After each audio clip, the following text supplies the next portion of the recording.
అత్తింటి వేధింపులతో మరో వివాహిత నిండు ప్రాణం తీసుకుంది. భర్త రజనీకాంత్ వేధింపులు భరించలేక మంగళవారం సౌజన్య ఇంట్లో ఉరేసుకుని ఆత్మహత్య చేసుకుంది. సూసైడ్కు ముందు తన భర్త, అత్త ఏ విధంగా హింసించారో, ఎందుకు ఆత్మహత్య చేసుకోవాల్సి వచ్చిందో 3 పేజీల సూసైడ్ నోట్ రాసి ఆత్మహత్య చేసుకుంది. వీరిద్దరికీ ప్రస్తుతం 3 సంవత్సరాల చిన్న బాబున్నాడు.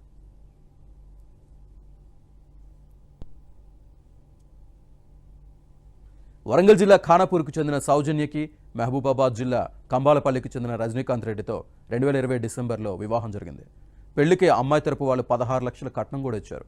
అయితే పెళ్లి తర్వాత సౌజన్య ఉద్యోగాన్ని మాన్పించిన భర్త రజనీకాంత్ రెడ్డి అదనపు కట్నం కోసం భార్యను వేధించేవాడని బంధువులు ఆరోపిస్తున్నారు. అతడి ప్రవర్తన మార్చుకోవాలని ఇరువురి తరపున బంధువులు, పెద్దలు మందలించినా మారలేదని వాపోతున్నారు.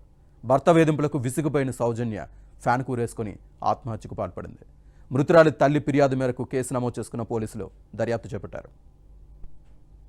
సౌజన్య అని చెప్పి ఈమె ఏజ్ 29 ఇయర్స్ ఉంటుంది. ఈమె సూసైడ్ చేసుకొని ఆత్మహత్య చేసుకొని ఇంట్లో హ్యాంగింగ్ చేసుకొని సూసైడ్ నోట్ రాసి చనిపోయింది. 100 డేలు రాగా ఇమీడియట్గా ఇన్స్పెక్టరు టీం అందరు కలిసిపోయారు.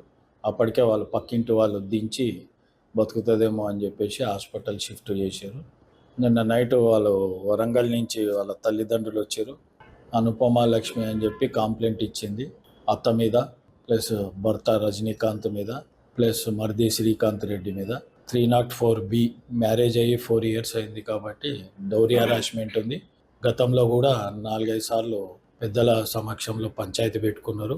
వాళ్ళు కాంప్రమైజ్ అయ్యి మళ్ళీ సంసారం చేస్తారు. ఈ సంసారం చేసే భాగంలో భర్త అత్త బాగా సతాయించడము, డౌరీ హరాస్మెంట్ చేయడము, కొట్టడము, తాళలేక మేము ఊరేసుకొని చనిపోయి సూసైడ్